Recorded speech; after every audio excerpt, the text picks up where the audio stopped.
ഈ മണിക്കൂറിലെ പ്രധാനപ്പെട്ട വാർത്തകൾ നോക്കാം. ബുധനാഴ്ച വരെ കനത്ത മഴ തുടരും. മലപ്പുറം മുതൽ കാസർഗോഡ് വരെ റെഡ് അലർട്ടും 6 ജില്ലകളിൽ ഓറഞ്ച് അലർട്ടും. കാസർഗോഡ് തേജസ്വിനി പുഴ കരകവിഞ്ഞു. ആലുവ ശിവക്ഷേത്രത്തിൽ വെള്ളം കയറി. ശക്തമായ കാറ്റിനും സാധ്യത. മരം വീണ് താറുമാറായ ട്രെയിൻ ഗതാഗതം സാധാരണ നിലയിലേക്ക്.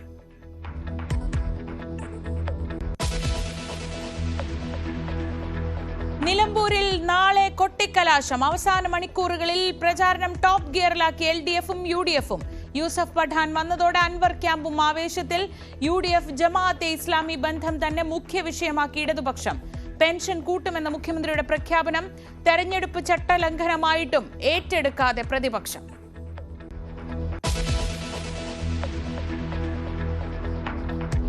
സംസ്ഥാനത്ത് പുതുക്കിയ സ്കൂൾ പ്രവൃത്തി സമയം ഇന്നു മുതൽ 8 മുതൽ 10 വരെ ക്ലാസുകൾ. രാവിലെ 9:45 മുതൽ വൈകിട്ട് 4:15 വരെ. പുതുക്കിയ സമയക്രമം നടപ്പാക്കുന്നത് മുസ്ലിം സംഘടനകളുടെ എതിർപ്പ് അവഗണിച്ച്. തീരുമാനം മാറ്റുന്നത് പ്രായോഗികമല്ലെന്ന് വിദ്യാഭ്യാസ വകുപ്പ്.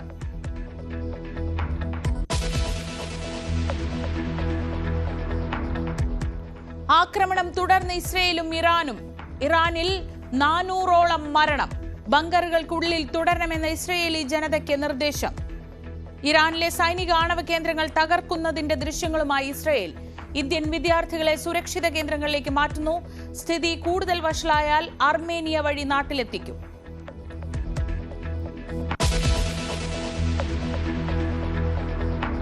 കടലിൽ കത്തിയ കപ്പലിൽ നിന്നുള്ള സേഫ്റ്റി ബോട്ടിന് പിന്നാലെ ടാങ്കറും തീരത്തടിഞ്ഞു. ടാങ്കർ കണ്ടെത്തിയത് അമ്പലപ്പുഴ വളഞ്ഞ വഴി തീരത്ത്. ഗ്യാസ് ടാങ്കർ ആണെന്ന സംശയത്തിൽ പ്രദേശത്ത് നിന്ന് ആളുകളെ ഒഴിപ്പിക്കുന്നു.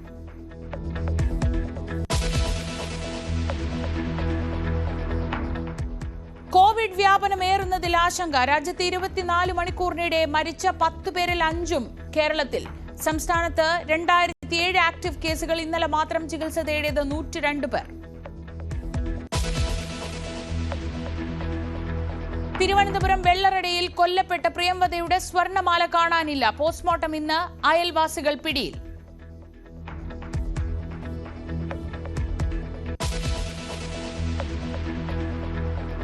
സംസ്ഥാനത്ത് ശക്തമായ മഴ തുടരുന്നു. 5 ജില്ലകളിൽ റെഡ് അലർട്ടാണ്. മലപ്പുറം, കോഴിക്കോട്, വയനാട്, കണ്ണൂർ, കാസർഗോഡ് ജില്ലകളിലാണ് അതിതീവ്ര മഴ മുന്നറിയിപ്പുള്ളത്. 6 ജില്ലകളിൽ ഓറഞ്ച് അലർട്ടുണ്ട്.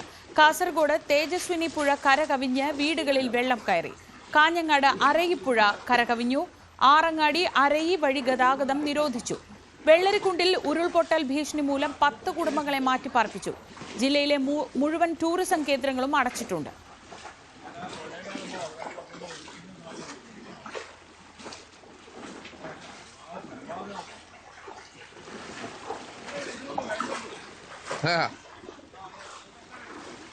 കോഴിക്കോടിന്റെ കിഴക്കൻ മലയോരത്തും ശക്തമായ മഴ തുടരുകയാണ്. ഇരുവഴിഞ്ഞി പുഴയിലും ചെറുപുഴയിലും ജലനിരപ്പ് ഉയർന്ന് നിറഞ്ഞൊഴുകുന്നു. പാലക്കാട് മണ്ണാർക്കാട് ശക്തമായ മഴയിൽ കുന്തിപ്പുഴ കരകവിഞ്ഞു. മണ്ണാർക്കാട് നിന്ന് അട്ടപ്പാടിയിലേക്കുള്ള പാതയിലെ ചുരത്തിൽ കൂറ്റൻ പാറ ഇടിഞ്ഞു വീണു.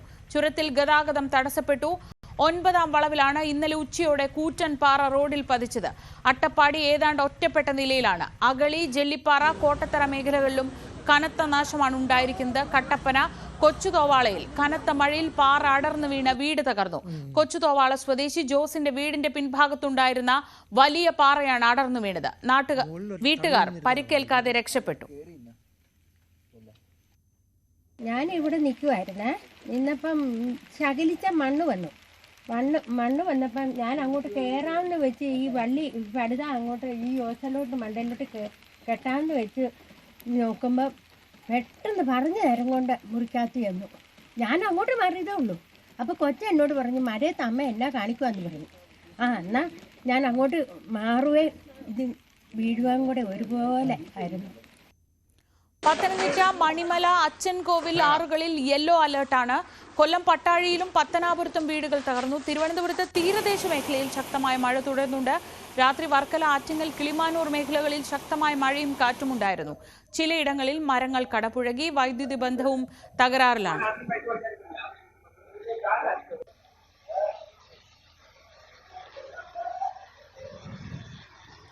ആലുവ മണപ്പുറത്തെ ശിവക്ഷേത്രത്തിലും വെള്ളം കയറി.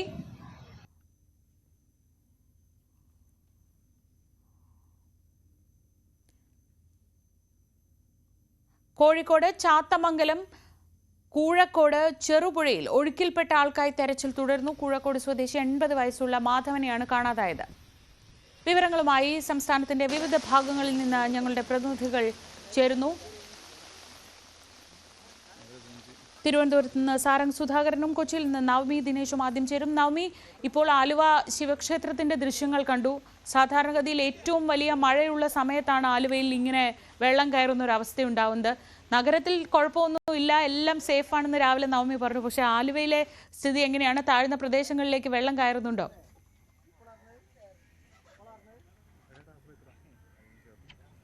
ശ്രീജ, ഞാനിപ്പോൾ നിൽക്കുന്നത് പെരിയാറിൻ്റെ തീരത്ത്, അതായത് ആലുവ ശിവക്ഷേത്രത്തിൻ്റെ അടുത്താണ്.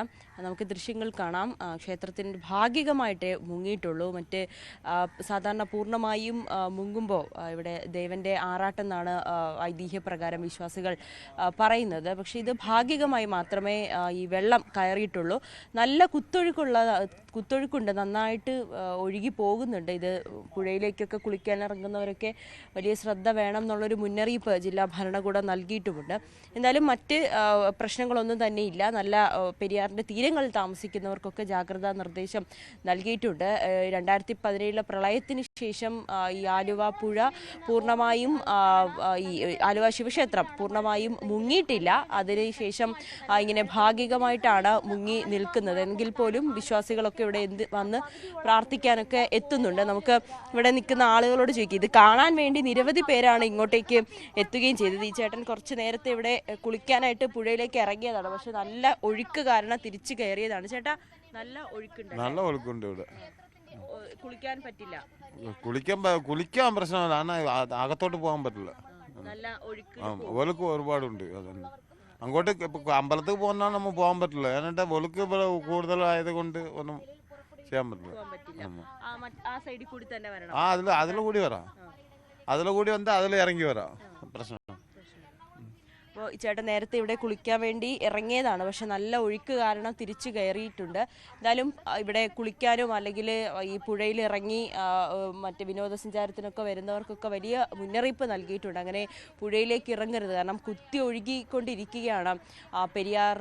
അതുകൊണ്ട് പുഴയിൽ ഇറങ്ങി കുളിക്കുവാനോ മറ്റൊന്നും കാണുന്നതിന് വേണ്ടിയിട്ട് ഒരു അഭ്യാസ പ്രകടനങ്ങളൊന്നും ഇവിടെ തന്നെ വേണ്ട എന്ന് ജില്ലാ ഭരണകൂടവും പോലീസും ഒക്കെ മുന്നറിയിപ്പ് നൽകിയിട്ടുണ്ട്. ഇപ്പോൾ നമ്മൾ കാണുന്നത് ആലുവ ശിവക്ഷേത്രത്തിന്റെ ദൃശ്യമാണ്. അവിടെ ഭാഗികമായിട്ടാണ് മുങ്ങിയിട്ടുള്ളത് ശ്രീജ. മറ്റ് ഈ പെരിയാറിന്റെ തീരത്തുള്ളവർക്കൊക്കെ ജാഗ്രതാ നിർദ്ദേശം നൽകിയിട്ടുണ്ട്. കാരണം വലിയ രീതിയിലൊന്നും വെള്ളം പൊങ്ങില്ല എന്നൊരു വിശ്വാസമാണുള്ളത്. എങ്കിൽ പോലും നമുക്ക് എപ്പോഴാണ് പുഴ വീണ്ടും ഈ ഉയർന്നു വരിക, ജലനിരപ്പ് ഉയർന്നു വരിക എന്ന് പറയാനും സാധിക്കില്ല. അങ്ങനെ ഇത് കാണുന്നതിന് വേണ്ടിയും നിരവധി പേരാണ് ഇവിടേക്ക് എത്തിക്കൊണ്ടിരിക്കുന്നത്. നേരത്തെ സൂചിപ്പിച്ചതുപോലെ തന്നെ നഗരത്തിൽ മറ്റ് പ്രശ്നങ്ങളൊന്നും തന്നെയില്ല. മഴ ഇപ്പോൾ ഒന്ന് മാറി നിൽക്കുന്ന സാഹചര്യമാണ്. ഇന്നലെ രാത്രിയൊക്കെ നല്ല മഴ പെയ്തിരുന്നു. പുലർച്ചെ 3 മണിക്ക് ആണ് ഈ ആലുവയുടെ ശിവക്ഷേത്രം കുറച്ചുകൂടി വെള്ളം മുകളിലേക്ക് കയറിയിട്ടുണ്ടായിരുന്നു എന്നാണ് പറയപ്പെടുന്നത്. ഇപ്പോൾ വെള്ളം ഇറങ്ങിക്കൊണ്ടിരിക്കുകയാണ്. എങ്കിൽ പോലും നല്ല കുത്തൊഴുക്കുണ്ട്. നഗരത്തിലുമൊക്കെ മറ്റ് വെള്ളക്കെട്ടുകളോ മറ്റ് അസ്വാഭാവികമായിട്ടുള്ള ഒന്നും തന്നെ റിപ്പോർട്ട് ചെയ്തിട്ടില്ല. എങ്കിൽ പോലും ജാഗ്രതാ നിർദ്ദേശം എറണാകുളം ജില്ലയ്ക്ക് നൽകിയിട്ടുണ്ട്. പ്രത്യേകിച്ച് ഇന്ന് ഓറഞ്ച് അലേർട്ടാണ്. സ്കൂളുകളിലും കോളേജുകളിലും പ്രൊഫഷണൽ സ്ഥാപനങ്ങൾ ഉൾപ്പെടെയുള്ള എല്ലാ വിദ്യാഭ്യാസ സ്ഥാപനങ്ങൾക്കും ഇന്ന് കളക്ടർ അവധി പ്രഖ്യാപിച്ചിട്ടുണ്ട്. എങ്കിലും ഈ മറ്റ് മഴക്കെടുതികളോ അങ്ങനെ ഒന്നും തന്നെ റിപ്പോർട്ട് ചെയ്തിട്ടില്ല എന്നുള്ളതും ഏറെ ശ്രദ്ധേയമാണ്.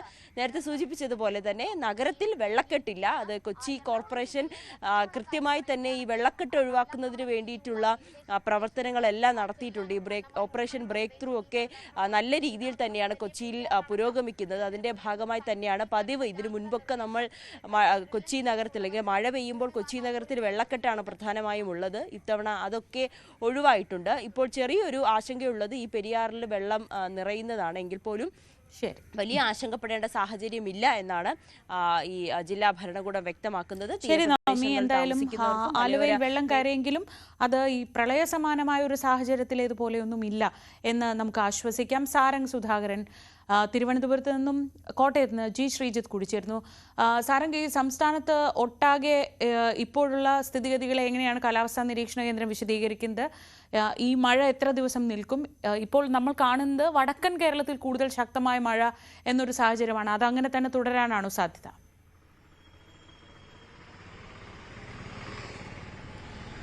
നിലവിൽ വരുന്ന അറിയിപ്പുകൾ പ്രകാരം 18-ാം തീയതി വരെ ശക്തമായ മഴ തുടരാനാണ് സാധ്യത എന്നാണ് നിലവിലെ അറിയിപ്പ് വരുന്നത്.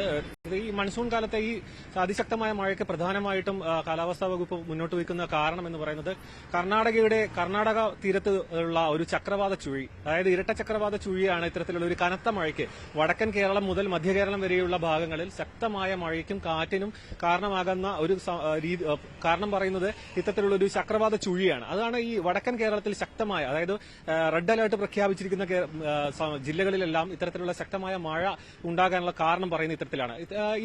ഇതിനൊപ്പം തന്നെ നമ്മൾ ശ്രദ്ധേയമായി കാണേണ്ട വേറൊരു കാര്യം എന്ന് പറയുന്നത് മൺസൂൺ സാധാരണ രീതിയിൽ വരുന്നത് തെക്കൻ കേരളത്തിൽ നിന്നും വടക്കൻ കേരളത്തിലേക്കാണ്. അതിന് വിപരീതമായി ഇത്തവണ വടക്കൻ കേരളത്തിലായിരുന്നു തുടക്കം തന്നെ മഴ എത്തിയതും വ്യാപകമായ നാശനഷ്ടങ്ങൾ ഉണ്ടായതും. തെക്കൻ ജില്ലകളിൽ മഴയുണ്ടെങ്കിലും ഒറ്റപ്പെട്ട മഴകളാണ്. മാത്രമല്ല റെഡ് അലർട്ട് അല്ല, മഞ്ഞ അലർട്ടും ഓറഞ്ച് അലർട്ടുമില്ലാണ് മധ്യകേരളം മുതൽ തെക്കൻ കേരളത്തിലേക്കും മറ്റുമുള്ളത്. വടക്കൻ കേരളത്തിലെ സാഹചര്യം കാസർഗോഡ് ജില്ലയിൽ ഉൾപ്പെടെ നമ്മൾ റിപ്പോർട്ട് ചെയ്തതുപോലെ തന്നെ കുറച്ച് ഭീകരമായ അന്തരീക്ഷമാണ്. പല നദികളിലും ജലനിരപ്പ് ഉയരുന്നുണ്ട്. അത്തരത്തിൽ ഈ കാരണങ്ങൾ കൊണ്ട് തന്നെ പല ജില്ലകളിലും വിദ്യാഭ്യാസ സ്ഥാപനങ്ങൾക്കും മറ്റും അവധിയും പ്രഖ്യാപിച്ചിട്ടുണ്ട്. തെക്കൻ കേരളത്തിലേക്ക് വരികയാണെന്നുണ്ടെങ്കിൽ കൂടുതൽ നാശനഷ്ടം ഉണ്ടായിട്ടുള്ളത് തീരദേശ പ്രദേശങ്ങളിലാണ്. അതായത് കടൽഭിത്തി ഇല്ലാത്തത് മൂലമുള്ള വളരെയധികമുള്ള ദുരിതം അനുഭവിക്കുന്ന കുറെ വാർത്തകളാണ് നമുക്ക് മുൻപിലേക്കുള്ളത്. 100ഓളം വീടുകൾ ഭാഗികമായി തകർന്നു, അപകട ഭീഷണി ഉയർന്നു നിൽക്കുന്നു എന്നുള്ള വാർത്തകളാണ് നമുക്ക് വരുന്നത്. കാരണം ഇത്തരത്തിലുള്ള കനത്ത കടൽക്ഷോഭത്തിന്റെ ഭാഗമായുള്ള തകർച്ച പല വീടുകളിലും ഭാഗികമായി തകർന്നിട്ടുണ്ട്. മാത്രമല്ല ഈ ശംഖുമുഖം ബീച്ചിലൊക്കെ നമുക്കറിയാം, അവിടെ ഒരുപാട് സംരക്ഷിത കെട്ടിടങ്ങളും മറ്റുമുണ്ട്. അവയ്ക്ക് എല്ലാം കേടുപാടുകൾ പറ്റുന്ന രീതിയിലേക്ക് കടൽക്ഷോഭം മാറിയിട്ടുണ്ട്. പിന്നീട് തെക്കൻ ജില്ല, പ്രത്യേകിച്ച് തലസ്ഥാനത്തെ കാര്യം പറയുകയാണെന്നുണ്ടെങ്കിൽ മലയോര മേഖലയിലാണ് 2 ഇടങ്ങളിൽ മരം കടപുഴുകി വീണിട്ട് ചെറിയ അപകടങ്ങൾ ഉണ്ടായിട്ടുണ്ട്.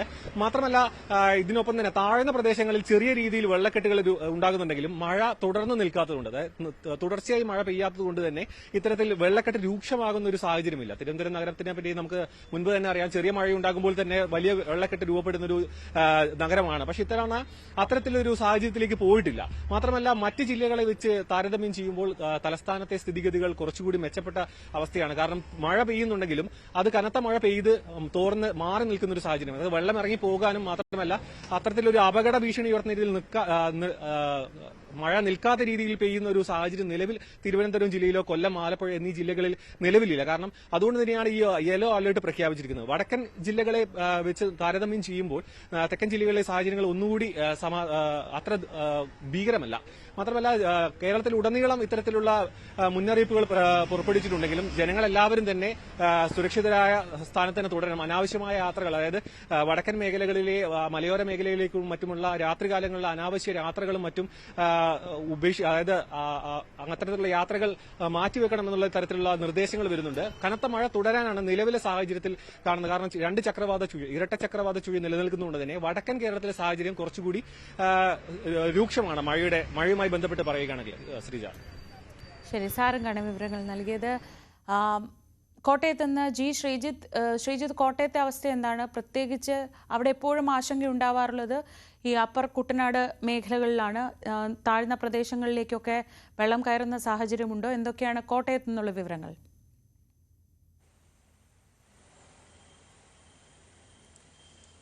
ശ്രീജ, രാത്രി അതിശക്തമായ മഴയായിരുന്നു. രാവിലെ പക്ഷേ അങ്ങനെ ഒരു മഴയിലേക്ക് കാര്യങ്ങൾ എത്തിയിട്ടില്ല. ചെറിയ ചാറ്റൽ മഴ അതിരാവിലെ ഉണ്ടായിരുന്നു. പക്ഷെ അതും അല്പം മാറി ഏതാണ്ട് തെളിഞ്ഞു നിൽക്കുന്ന അന്തരീക്ഷം എന്ന് പറയാൻ സാധിക്കും. പക്ഷേ കാലവർഷമായതുകൊണ്ട് തന്നെ ഏത് ഘട്ടത്തിലും ഇത് കാലാവസ്ഥ മാറാവുന്നതാണ്. ആ നിലയിൽ തന്നെയാണ് കഴിഞ്ഞ ദിവസങ്ങളിലൊക്കെയും ഉണ്ടായത്. ഇന്നലെയും ഇടയ്ക്ക് ശക്തമായ മഴ പെയ്യുന്ന സാഹചര്യമുണ്ട്. പക്ഷേ ഈ ഏതാണ്ട് എല്ലാ സമയവും ദിവസം മുഴുവനും ഇങ്ങനെ മൂടൽ ആയി നിന്നാൽ പോലും, കാർമേഘം നിറഞ്ഞു നിന്നാൽ പോലും മഴയുടെ അളവ് കുറവാണ് എന്ന് വേണം മനസ്സിലാക്കാൻ. കാരണം അത് നദികളിലെ ജലനിരപ്പ് നോക്കുമ്പോൾ നമുക്ക് മനസ്സിലാകും. ഇന്ന് മീനച്ചിലാറിൻ്റെയൊക്കെ ഒരു മുകൾ പ്രദേശമായ ഈരാറ്റുപേട്ട പോലുള്ള പ്രദേശങ്ങളിൽ വെള്ളം ഒരു മുന്നറിയിപ്പ് നിലയിലേക്ക് പോലും എത്തിയിട്ടില്ല. മാത്രവുമല്ല കലക്കൽ നിറഞ്ഞ വെള്ളമല്ല, തെളിഞ്ഞ വെള്ളമാണ് രാവിലെ ഒഴുകുന്ന ഒരു സ്ഥിതിവിശേഷം ഉണ്ടായിട്ടുള്ളത്. അതായത് മലകളിൽ ആ മേഖലകളിലുള്ള മഴയുടെ അളവ്, മഴ പെയ്യുന്നുണ്ട് പക്ഷേ മഴയുടെ അളവ് കുറവാണ് എന്ന് മനസ്സിലാക്കേണ്ടി വരും. അപ്പർ കുട്ടനാടൻ മേഖല ഇതിനകം തന്നെ ഏതാണ്ട് പാടങ്ങളെല്ലാം നിറഞ്ഞു നിൽക്കുന്ന സാഹചര്യമാണുള്ളത്. പക്ഷേ നിലവിൽ ഈ അപ്പർ കുട്ടനാടൻ മേഖലയിൽ ഏതെങ്കിലും ദുരിതാശ്വാസ ക്യാമ്പ് പ്രവർത്തിക്കുന്നതായി വിവരമില്ല. ചങ്ങനാശ്ശേരി താലൂക്കിൽ ഒരു ക്യാമ്പ് ഇന്നലെ തുറന്നിട്ടുണ്ട്. അതിശക്തമായ കാറ്റ്, മണിക്കൂറിൽ ഏതാണ്ട് 61 കിലോമീറ്റർ വേഗതയിലാണ് ഇന്നലെ കോട്ടയം നഗരത്തിൽ രാത്രി കാറ്റ് വീശിയത്. 52 കിലോമീറ്റർ വേഗത കുമരകത്തുണ്ടായിരുന്നു. ഈ കാറ്റിൽ ആണ് കുമരകത്ത് വലിയൊരു മരം റോഡിൽ മറിഞ്ഞു വീണത്. രാത്രി വൈകി തന്നെ ഇത് മുറിച്ചു മാറ്റി അങ്ങനെ ഗതാഗതം പുനഃസ്ഥാപിക്കുകയാണ് ചെയ്തത്. എന്തായാലും മഴ ഏത് സമയത്ത് വേണമെങ്കിലും പെയ്യാം. 17-ാം തീയതി വരെയാണ് ഓറഞ്ച് അലർട്ട് ആദ്യഘട്ടത്തിൽ പറഞ്ഞിരുന്നത്. അതുകൊണ്ട് തന്നെ ആ ദിവസം വരെയുള്ള ഖനന പ്രവർത്തനങ്ങൾ ഈ മാർമല അരുവി, ഇല്ലിക്കൽ കല്ല്, ഇലവീഴ പൂഞ്ചിറ പോലെയുള്ള വിനോദസഞ്ചാര കേന്ദ്രങ്ങളുണ്ട് കിഴക്കൻ മേഖലയിൽ. അവിടേക്കുള്ള പ്രവേശനമടക്കം നിലവിൽ നിരോധിച്ചിട്ടുണ്ട്. ഈരാറ്റുപേട്ട വാഗമൺ റോഡ് വലിയ മണ്ണിടിച്ചിൽ സാധ്യതയുള്ള റോഡാണ്, വളരെ മനോഹരമായ റോഡാണ്. പക്ഷേ അതുവഴി ഈ സമയത്തുള്ള രാത്രിയാത്ര അത് നിയന്ത്രിക്കാൻ, അത് നിരോധിക്കാനും രാത്രിയാത്ര നിരോധിക്കാനും തീരുമാനിച്ചിട്ടുണ്ട്. ശ്രീജ. ശരി, ജി ശ്രീജിത്താണ് വിവരങ്ങൾ നൽകിയത്. പ്രിൻസ് PJMC ഇടുക്കിയിൽ നിന്ന്. പ്രിൻസ്, ഇടുക്കിയിൽ ആശങ്കയുടെ ഒരു സാഹചര്യം ഉണ്ടായിരുന്നു. നിലവിൽ എന്താണ്? മഴ ഇപ്പോഴും തുടരുകയാണോ?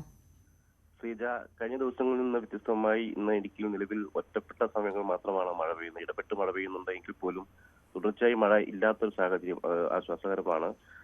കഴിഞ്ഞ ദിവസങ്ങളൊക്കെ അതിശക്തമായ മഴ പെയ്തിരുന്നു. ഇന്ന് സാഹചര്യം മാറിയിരിക്കുന്നു. വലിയ ആശ്വാസകരമായ സാഹചര്യമാണ്. ഒപ്പം കല്ലാർകുട്ടി, മലങ്കര, ലേവപ്പെരിയ തുടങ്ങിയ ഡാമുകളിൽ നിന്ന് വെള്ളം പുറത്തേക്ക് എടുക്കുന്ന സാഹചര്യമുണ്ട്. ഒപ്പം ഇടുക്കി പോലുള്ള പ്രധാന അണക്കെട്ടുകളിലേക്കുള്ള നീരൊഴുക്കം അതിശക്തമായി തുടരുന്നു. ഇടുക്കിയിലെ ജലനിരപ്പൊക്കെ ഉയരുന്നൊരു അവസ്ഥയുണ്ട്. ഒപ്പം മുല്ലപ്പെരിയാറിലെ ജലനിരപ്പ് 129 അടി പിന്നിട്ടിരിക്കുന്നു. എങ്കിലും ഇടുക്കി, മുല്ലപ്പെരിയാർ പോലുള്ള പ്രധാന അണക്കെട്ടുകൾ തുറക്കേണ്ട ഒരു അവസ്ഥ സാഹചര്യം നിലവിലില്ല. എന്നാൽ ചെറുകിട അണക്കെട്ടുകളായ കല്ലാർകുട്ടിയൊക്കെ തുറന്ന് വെള്ളം പുറത്തേക്ക് എടുക്കുന്നുണ്ട്. ഒപ്പം ഇടുക്കിയുടെ ഡൈവേർഷൻ ഡാമുകളായ കല്ലാർ, ഇരട്ടയ എന്നിവിടങ്ങളിലും മറ്റു ചെറുകിട ഡാമുകളിലുമൊക്കെ വെള്ളം ഉയരുന്ന ഒരു അവസ്ഥയുണ്ട്. എങ്കിലും ആശങ്കാജനകമായ സാഹചര്യങ്ങൾ നിലവിലില്ല. അതോടൊപ്പം തന്നെ ഇടുക്കിയിലെ ജാഗ്രതകൾക്ക് തുടരുകയാണ്. ഇന്ന് ഈ ജില്ലയിലെ വിദ്യാഭ്യാസ സ്ഥാപനങ്ങൾക്ക് അവധി നൽകിയിട്ടുണ്ട്. ഒപ്പം രാത്രികാല യാത്രാ നിരോധനം, ഗ്യാപ് റോഡിലെ രാത്രികാല യാത്രാ നിരോധനം തുടരുന്നു. ഒപ്പം അതോടൊപ്പം വിനോദസഞ്ചാര മേഖലകളിൽ പ്രത്യേകിച്ചും ജലവിനോദങ്ങൾക്കൊക്കെയുള്ള നിയന്ത്രണങ്ങളും തുടരുന്നു. ഖനന പ്രവർത്തനങ്ങൾക്കൊക്കെയുള്ള നിയന്ത്രണവും തുടരുന്ന അവസ്ഥയുണ്ട്. എന്തായാലും ഇന്ന് മഴയ്ക്ക് അല്പം കുറവുണ്ട്. പ്രത്യേകിച്ചും അതിർത്തി മേഖലകളിൽ ഹൈറേഞ്ചിലൊക്കെ മഴയ്ക്ക് അല്പം കുറവുണ്ട്. ഇടവിട്ട് മാത്രമാണ് മഴ ശക്തമാകുന്ന സാഹചര്യമുള്ളത്. വലിയ ആശ്വാസകരമായ അവസ്ഥയാണ് ഉള്ളത്. ശ്രീജ. ശരി, പ്രിൻസാണ് വിവരങ്ങൾ നൽകിയത്. സംസ്ഥാനത്തിൻ്റെ വിവിധ ഭാഗങ്ങളിൽ മഴ തുടരുന്നുണ്ട്. അതിലേറ്റവും പ്രധാനം വടക്കൻ കേരളത്തിൽ 5 ജില്ലകളിൽ റെഡ് അലേർട്ടുണ്ട്. കാസർഗോഡ് ഉൾപ്പെടെ കനത്ത ജാഗ്രതയിലാണ്. വലിയ രീതിയിൽ പുഴകൾ, ചെറിയ പുഴകളൊക്കെ കരകവിഞ്ഞ് ഒഴുകുന്നുണ്ട്. പ്രദേശത്തുള്ള വീടുകൾ വെള്ളത്തിനടിയിലാവുന്ന, അല്ലെങ്കിൽ വീടുകളിലേക്ക് വെള്ളം കയറുന്ന സാഹചര്യമുണ്ട്. തെക്കൻ കേരളത്തിലേക്ക് വന്നാൽ അത്ര കണ്ട് കനത്ത മഴ ഈ സമയത്ത് ഇല്ല എന്നത് ആശ്വാസകരമാണ്. പക്ഷെ അപ്പോഴും രാത്രി സമയത്ത് നല്ല മഴ പെയ്യുന്നുണ്ടായിരുന്നു. പലയിടങ്ങളിലും മരങ്ങൾ കടപുഴകി വീഴുകയും മരക്കൊമ്പ് ഒടിഞ്ഞു വീഴുകയും ഒക്കെ ചെയ്യുന്നതാണ് ഇപ്പോൾ നേരിടുന്ന ഏറ്റവും വലിയ പ്രശ്നം. ഇന്നലെ കൊല്ലത്ത് അത്തരത്തിൽ മരം വീണ് ട്രെയിൻ ഗതാഗതം തടസ്സപ്പെടുന്ന സാഹചര്യമുണ്ടായി. വലിയ രീതിയിൽ ട്രെയിൻ ഗതാഗതത്തെ അത് ബാധിച്ചു. ഇപ്പോഴും അത് സാധാരണ നിലയിലായി വരുന്നതേയുള്ളൂ. ഇപ്പോൾ നമ്മൾ കാണുന്ന ദൃശ്യങ്ങൾ കാസർഗോഡ് നിന്നുള്ളതാണ്. കാസർഗോഡ് തേജസ്വിനി പുഴയുടെ തീരത്തുള്ള 120ഓളം വീടുകളിൽ വെള്ളം കയറിയിട്ടുണ്ട്. പുരയിടങ്ങളിലൊക്കെ വെള്ളം കയറിയ അവസ്ഥയിലാണുള്ളത്.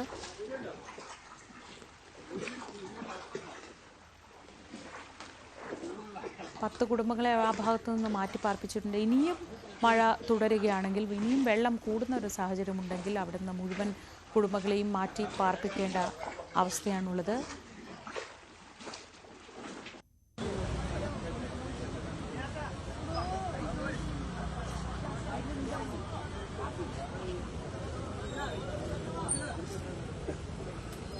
ഇടുക്കിയിൽ വലിയ പ്രതിസന്ധി നേരിടുന്നത് ഈ പാറയൊക്കെ ഉരുണ്ട് വീഴുക. രാവിലെ നമ്മൾ കണ്ടിരുന്നു ദൃശ്യങ്ങളിൽ, കട്ടപ്പനയിലൊക്കെ വീടിന് മുകളിലേക്ക് പാറ ഉരുണ്ട് വീഴുന്നൊരു സാഹചര്യം ഉണ്ടായി. ഭാഗ്യം കൊണ്ട് അവിടെ വീട്ടുകാരുണ്ടായിരുന്നില്ല, അതുകൊണ്ട് ഒന്നും സംഭവിച്ചില്ല എന്ന് മാത്രമേ പറയാൻ കഴിയുകയുള്ളൂ. പക്ഷേ മലയോര മേഖലയിൽ കാര്യമായ വെല്ലുവിളി നേരിടുന്നത് ഇതൊക്കെയാണ്. കൊട്ടാരക്കരയിൽ നിന്ന് വിനീഷ് ഉണ്ട്. വിനീഷ്, ഇന്നലെ കാര്യമായ രീതിയിൽ ട്രെയിൻ ഗതാഗതം മുഴുവൻ പ്രശ്നത്തിലായിരുന്നു. മണിക്കൂറുകൾ വൈകിയാണ് തിരുവനന്തപുരത്തേക്കുള്ള ട്രെയിനുകൾ മിക്കവാറും എത്തിച്ചേർന്നതൊക്കെ. ഇപ്പോൾ ഏതാണ്ട് എല്ലാം സാധാരണ നിലയിലായിട്ടുണ്ടോ? ശ്രീജ, കഴിഞ്ഞ ദിവസങ്ങളിൽ വളരെ ശക്തമായ മഴ തന്നെയായിരുന്നു കൊല്ലത്ത് അനുഭവപ്പെട്ടത്. ശക്തമായ മഴയിൽ പല സ്ഥലങ്ങളിലായിട്ട് മരം കടപുഴകി വീഴുകയും ഗതാഗതം തടസ്സപ്പെടുകയൊക്കെ ചെയ്തിട്ടുണ്ടായിരുന്നു. കഴിഞ്ഞ ദിവസം രാത്രിയിൽ കൊല്ലം പോളയത്തോട് റെയിൽവേ ട്രാക്കിന് കുറുകെ മരം കടപുഴകി വീഴുകയും ഗതാഗതം തടസ്സപ്പെടുകയും ചെയ്തിരുന്നു. മണിക്കൂറുകളോളം ട്രെയിൻ ഗതാഗതം തടസ്സപ്പെട്ട സാഹചര്യമായിരുന്നു ഉണ്ടായത്. 2 ട്രാക്കിന് മുകളിലൂടെയായിരുന്നു മരം വീണത്. ഉടൻ തന്നെ ഫയർഫോഴ്സ് എത്തുകയും മരം മുറിച്ച് നീക്കുവാനുള്ള നടപടികളൊക്കെ തുടങ്ങുകയൊക്കെ ചെയ്തിട്ടുണ്ടായിരുന്നു. തിരുവനന്തപുരം കായംകുളം റൂട്ടിൽ കൊല്ലം പാളയത്തോട് ഭാഗത്തായിരുന്നു മരം കടപുഴകി വീണത്. ഇലക്ട്രിക് ലൈനിൽ തട്ടി മരത്തിന് തീപിടിച്ചത് വലിയ രീതിയിലുള്ള ആശങ്ക ഉയർത്തിയ ഒരു സാഹചര്യവും ഉണ്ടായിരുന്നു. കന്യാകുമാരി പുനലൂർ പാസഞ്ചർ ട്രെയിൻ ഈ സമയം അവിടേക്ക് എത്തുകയും ചെയ്തിരുന്നു. പക്ഷേ വാഹനം പെട്ടെന്ന് തന്നെ നിർത്താൻ സാധിച്ചു. അത് റെയിൽവേ ഗേറ്റിന് സമീപത്തായിട്ടായിരുന്നു ഈ ഒരു സംഭവം ഉണ്ടായത്. അതുകൊണ്ട് ട്രെയിൻ നിർത്താൻ ഇടയായി. എന്തായാലും തിരുവനന്തപുരത്ത് നിന്നും എറണാകുളം ഭാഗത്തേക്കുള്ള ട്രെയിനുകൾ മാത്രമായിരുന്നു ഒരു ട്രാക്കിലൂടെ ആ സമയം കടത്തിവിട്ടിരുന്നത്. കാരണം 2 ട്രാക്കിലൂടെ മരം കടപുഴകി വീണെങ്കിലും ഒരു ട്രാക്ക് പെട്ടെന്ന് തന്നെ ഗതാഗതം സുഗമമാക്കി വിട്ടുന്ന സാഹചര്യം ഉണ്ടായിരുന്നു. എന്തായാലും ഇന്ന് പുലർച്ചയോടുകൂടി, അതായത് 2:15 2 ട്രാക്കിലേക്കും ഗതാഗതം പുനഃസ്ഥാപിക്കപ്പെട്ട ഒരു സാഹചര്യം ഉണ്ടായിട്ടുണ്ട്. അതുപോലെ തന്നെ കൊല്ലം ചെങ്കോട്ട ദേശീയ പാതയിലും മരം കടപുഴകി വീണ് ഗതാഗതം തടസ്സപ്പെട്ട സാഹചര്യം ഉണ്ടായിരുന്നു. അതുപോലെ പല ഭാഗങ്ങളിലായിട്ട് വെള്ളക്കെട്ട് രൂപപ്പെട്ടിട്ടുണ്ട്. ജില്ലയിൽ തന്നെ കഴിഞ്ഞ ദിവസം 2 വീടുകളാണ് ഭാഗികമായി തകർന്നത്. അതുപോലെ തന്നെ ഈ തീരദേശ മേഖലയിൽ കടൽ പ്രക്ഷുബ്ധമാണ്. കല്ലടയാറിന്റെ തീരപ്രദേശത്തുള്ളവർക്കും ജാഗ്രതാ നിർദ്ദേശം നൽകിയിട്ടുണ്ട്. എന്തായാലും മഴ ഇപ്പോഴും തുടരുന്ന സാഹചര്യമാണ് ഉള്ളത്. ശ്രീജ. ശരി, വിനീഷാണ് വിവരങ്ങൾ നൽകിയത് കൊട്ടാരക്കരയിൽ നിന്ന്. ഇന്നലെ കൊല്ലം ജില്ലയിൽ പോളയത്തോടാണ് മരം വീണ് റെയിൽവേ ട്രാക്കിലേക്ക് വീണ് കാര്യമായ പ്രശ്നങ്ങളുണ്ടായത്. വലിയ രീതിയിൽ ട്രെയിൻ ഗതാഗതത്തെ അത് ബാധിച്ചു. ഇപ്പോൾ രാവിലെ ഈ ഒരു സമയമാകുമ്പോഴേക്കും പതുക്കെ സാധാരണഗതിയിലേക്ക് എത്തുന്നുണ്ട്. എന്നാലും ട്രെയിനുകൾ ചിലത് വൈകി ഓടുന്നുണ്ട്. മഴ കണക്കിലെടുത്ത് സംസ്ഥാനത്തെ 11 ജില്ലകളിലെ വിദ്യാഭ്യാസ സ്ഥാപനങ്ങൾക്ക് അവധിയാണ് ഇന്ന്. കാസർഗോഡ്, വയനാട്, മലപ്പുറം, പാലക്കാട്, തൃശൂർ, എറണാകുളം, ഇടുക്കി, കോട്ടയം, പത്തനംതിട്ട ജില്ലകളിലെ വിദ്യാഭ്യാസ സ്ഥാപനങ്ങൾക്കാണ് അവധി. കണ്ണൂർ, കോഴിക്കോട് ജില്ലയിൽ സ്കൂളുകൾക്ക് അവധിയുണ്ട്. ആലപ്പുഴ ജില്ലയിലെ കുട്ടനാട്, അമ്പലപ്പുഴ താലൂക്കുകളിലും എല്ലാ വിദ്യാഭ്യാസ സ്ഥാപനങ്ങൾക്കും അവധിയാണ്. നേരത്തെ പറഞ്ഞതുപോലെ ഇന്നലെ രാത്രി കനത്ത മഴയിൽ പോളയത്തോട് മരം വീണതിനെ തുടർന്ന് തടസ്സപ്പെട്ട ഗതാഗതം പുനഃസ്ഥാപിച്ചെങ്കിലും ട്രെയിനുകൾ ചിലത് വൈകി ഓടുന്നുണ്ട്. ഇന്നലെ രാത്രി പല ട്രെയിനുകളും വളരെ വൈകിയാണ് തിരുവനന്തപുരത്ത് എത്തിയത്. മടക്ക ട്രെയിനുകളാണ് വൈകിയിട്ടുള്ളത്. പുലർച്ചെ 5:20 പുറപ്പെടേണ്ടിയിരുന്ന ഷൊർണൂർ വേണാട് എക്സ്പ്രസ് 2 മണിക്കൂർ 10 മിനിറ്റ് വൈകി 7:30 പുറപ്പെട്ടത്. 9:15 പുറപ്പെടേണ്ട ലോകമാന്യ തിലക് അത് അല്പം വൈകി മാത്രമേ നേത്രാവതി ഇന്ന് പുറപ്പെടൂ. നേത്രാവതി എക്സ്പ്രസ് 1.25 മണിക്കൂർ വൈകി 10:30 പുറപ്പെടുക. തിരുനെൽവേലി ജാംനഗർ എക്സ്പ്രസ് 9 മണിക്കൂർ വൈകി ഓടുകയാണ്. രാവിലെ 8:45 തിരുവനന്തപുരത്ത് എത്തേണ്ടിയിരുന്ന ട്രെയിൻ വൈകിട്ട് 5:45 എത്തുക. കണ്ണൂർ അഴീക്കലിനടുത്ത് പുറംകടലിൽ കത്തിയ സിംഗപ്പൂർ കപ്പലിന്റെ സേഫ്റ്റി ബോട്ടിന് പുറമെ ടാങ്കറും ആലപ്പുഴ തീരത്തടിഞ്ഞു. അമ്പലപ്പുഴ വളഞ്ഞ വഴി കടപ്പുറത്താണ് ടാങ്കർ അടിഞ്ഞത്.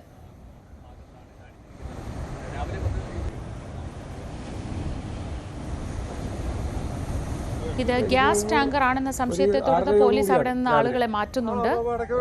നമ്മളിതിന്റെ ഫോട്ടോ ഒക്കെ എടുത്ത് കപ്പലിലുള്ള നമ്മുടെ തന്നെ പ്രദേശത്ത് ഒരാൾക്ക് അയച്ചു കൊടുത്തപ്പോൾ കപ്പലിനുള്ളിലെ തന്നെ ഗ്യാസ് ആണെന്നാണ് പറഞ്ഞേക്കുന്നത്, ഗ്യാസ് ടാങ്കർ ആണെന്നാണ് പറഞ്ഞിരിക്കുന്നത്.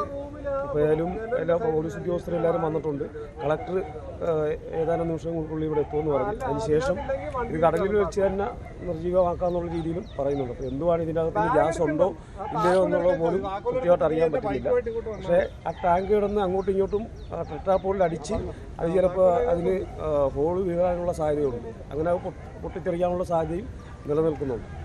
ഇവിടുന്ന് ഏതായാലും എല്ലാവരെയും മാറ്റിക്കൊണ്ടിരിക്കുകയാണ്. 100 മീറ്റർ അതിർത്തിയിൽ നിൽക്കുന്നവരെല്ലാം പോലീസ് വന്ന് എല്ലാവരും മാറ്റിക്കൊണ്ടിരിക്കുകയാണ്. കളക്ടർ ഉടനെ തന്നെ എത്തിച്ചേരും. അതിനുശേഷം ബാക്കിയുള്ളവരുമായിട്ട് കൂടിയാലോചിച്ച് ബാക്കി തീരുമാനങ്ങൾ എടുക്കാവുന്നതാണ്. ശരണ്യ സ്നേഹജൻ വിവരങ്ങളുമായി. ശരണ്യ, ഒരു ആശങ്കയുടെ സാഹചര്യമുണ്ടോ അതോ ആളുകളെ കൃത്യമായിട്ട് ഒരു ജാഗ്രതയോടെ അവിടെ നിന്ന് മാറ്റുന്നു എന്നതേ ഉള്ളൂ? ശ്രീജ, പോലീസ് എത്തി ആ പ്രദേശത്ത് നിന്ന്, അതായത് ഇത് ഈ ടാങ്കറിനോട് ചേർന്നുള്ള ആളുകളെ മാറ്റുന്ന സാഹചര്യമാണ് ഉള്ളത്. കാരണം കൃത്യമായൊരു നിർദ്ദേശം കഴിഞ്ഞ ദിവസങ്ങളിൽ തന്നെ ദുരന്ത നിവാരണ അതോറിറ്റിയുടെയും ഒപ്പം തന്നെ ഇന്റർനാഷണൽ ടാങ്കർ ഫെഡറേഷൻ ഓഫ് ന്റെയും ഭാഗത്തുനിന്ന് ഉണ്ടായിട്ടുണ്ടായിരുന്നു. കാരണം ഇത്തരത്തിൽ ഈ ടാങ്കറുകൾ 18, 16 തീയതികളോടുകൂടി ആലപ്പുഴയുടെ തീരങ്ങളിലേക്ക് അടിയാൻ സാധ്യതയുണ്ട് എന്നുള്ള നിർദ്ദേശം കഴിഞ്ഞ ദിവസം തന്നെ ദുരന്ത നിവാരണ അതോറിറ്റിയുടെ ഭാഗമായി പുറത്തേക്ക് വന്നിരുന്നു. അതിന്റെ തുടർച്ചയെന്നോണമാണ് ഇപ്പോൾ ഇത്തരത്തിൽ ഇന്നലെ ഒരു സേഫ്റ്റി ബോർഡ് ആണ് പുറക്കാട് ഭാഗത്ത് അടിഞ്ഞത്. അത് പിന്നീട് അത് ടൈ ചെയ്ത് ഇവിടെ സൂക്ഷിച്ചിരിക്കുകയാണ്. ഇന്നലെ രാത്രിയോടെയാണ് അത്തരത്തിലൊരു സേഫ്റ്റി ബോട്ട്, ഓറഞ്ച് നിറത്തോടു കൂടിയ ഒരു സേഫ്റ്റി ബോട്ട് അടിഞ്ഞത്. അതിനുശേഷം ഇന്ന് രാവിലെയാണ് ഇപ്പോൾ ഒരു ടാങ്കർ വന്നിട്ടുള്ളത്. അത് വളഞ്ഞവഴി ഭാഗത്ത് കല്ലിൽ ഉറച്ച നിലയിലാണ് ഇപ്പോൾ ഉള്ളത്. പക്ഷേ തിര അടിക്കുന്നതനുസരിച്ച് ഇത് ഇളകി മാറുകയും പിന്നീട് വന്ന് കല്ലിലേക്ക് അടിച്ചു നിൽക്കുകയും ചെയ്യുന്നുണ്ട്.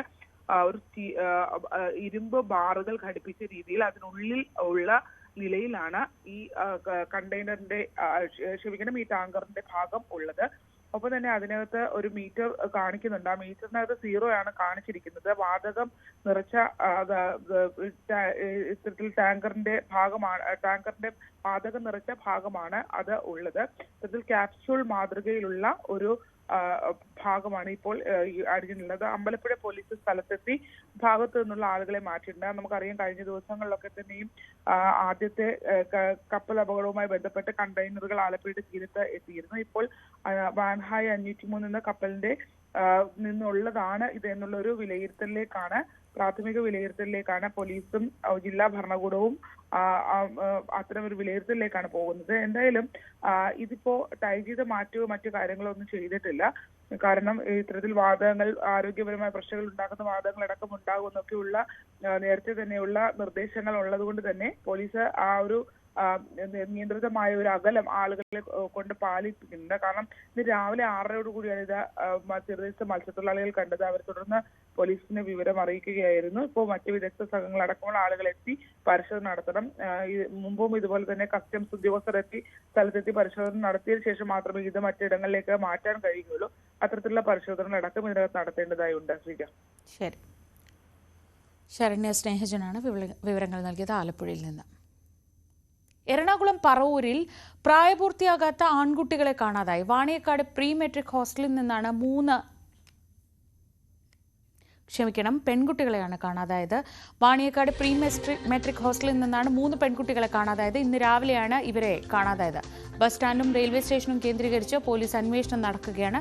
നവമി ദിനേശ് വിവരങ്ങളുമായി. നവമി, എന്ത് പ്രായമുള്ള കുട്ടികളാണ്, എപ്പോഴാണ് ഇവരെ കാണാതായിട്ടുള്ളത്?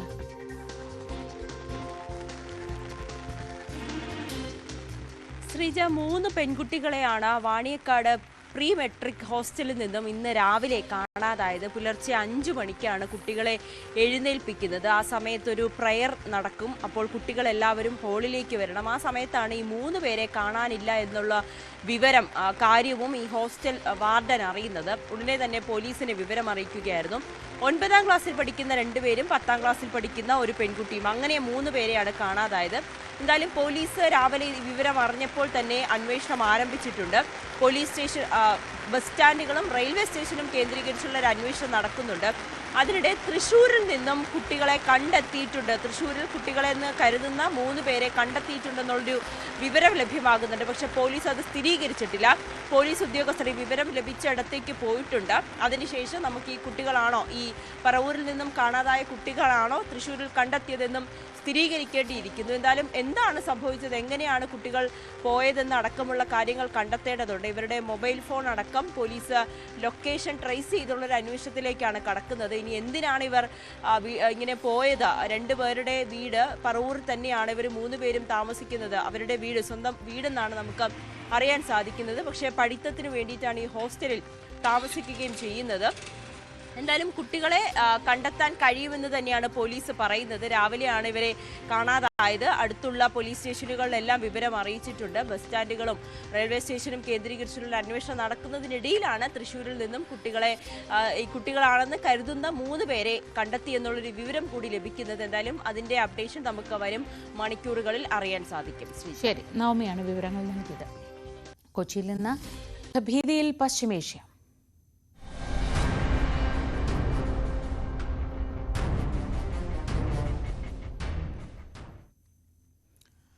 ഇറാനും ഇസ്രയേലും തമ്മിലുള്ള സംഘർഷം രൂക്ഷമായി തന്നെ തുടരുകയാണ്. ഇന്നലെ രാത്രി ഇസ്രയേലിലെ ഹൈഫ നഗരത്തിൽ ഇറാൻ നടത്തിയ മിസൈൽ ആക്രമണത്തിൽ വലിയ നാശനഷ്ടങ്ങളുണ്ടായി. നിരവധി പേർക്ക് പരിക്കേറ്റു. ഇസ്രയേലിന്റെ ഡ്രോണുകളും ക്വാഡ്കോപ്റ്ററുകളും ഇറാൻ വെടിവെച്ചിട്ടു എന്നും റിപ്പോർട്ടുണ്ട്. ഇതിനിടെ ഇറാന്റെ പരമോന്നത നേതാവ് ആയത്തുള്ള അലി ഖമനേയിയെ വധിക്കാൻ ഇസ്രയേൽ അനുവാദം ചോദിച്ചെന്നും എന്നാൽ അത് അമേരിക്ക വീറ്റോ ചെയ്തുവെന്നുമുള്ള റിപ്പോർട്ടുകൾ പുറത്തുവന്നു. ഇറാനിൽ ഇതുവരെ 400-ലധികം പേർ കൊല്ലപ്പെട്ടതായാണ് വിവരം. ടെഹ്റാനിലെ ആണവ കേന്ദ്രങ്ങൾ തകർക്കുന്ന ദൃശ്യം ഇസ്രയേൽ പുറത്തുവിട്ടു.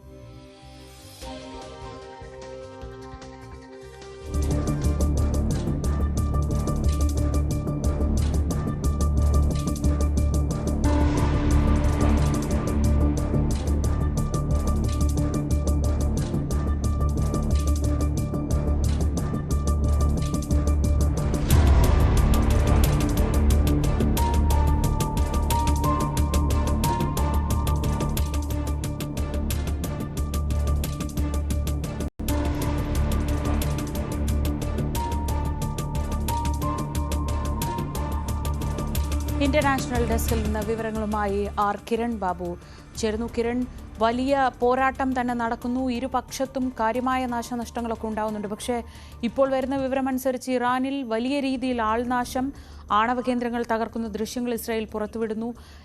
രാത്രി വലിയ രീതിയിലുള്ള മിസൈൽ ആക്രമണം ഇറാന്റെ ഭാഗത്തു നിന്നുണ്ടാകുന്നു. ഇന്നലെ രാത്രി എത്രത്തോളം നാശനഷ്ടങ്ങൾ ഇരുഭാഗത്തും ഉണ്ടായിട്ടുണ്ട്?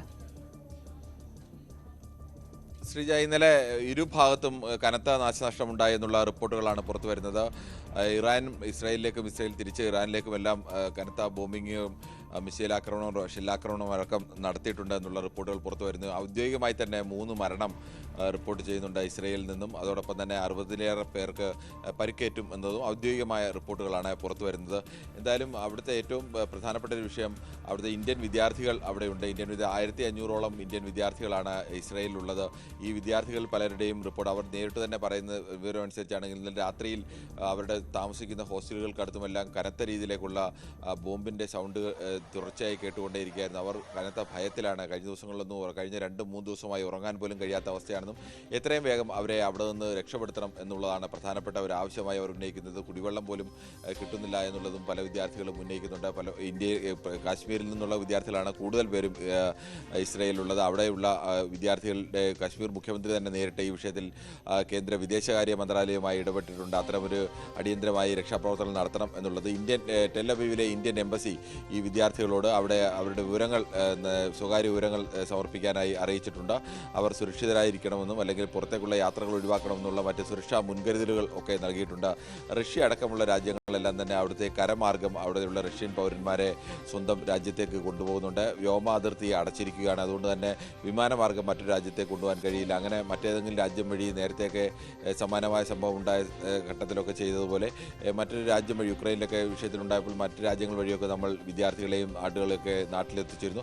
അത്തരത്തിലൊരു രക്ഷാപ്രവർത്തനം ആവശ്യമാണ് എന്നുള്ള ആവശ്യമാണ് പ്രധാനമായും ഇവർ ഉന്നയിക്കുന്നത്. ഇവരുടെ വിവരണം അനുസരിച്ചാണെങ്കിൽ കഴിഞ്ഞ 2-3 ദിവസമായി തന്നെ രാത്രിയിൽ ഇവർ താമസിക്കുന്നിടത്തൊക്കെ ഇവർക്ക് തന്നെ നേരിട്ട് ദൃശ്യങ്ങളൊക്കെ കാണാം.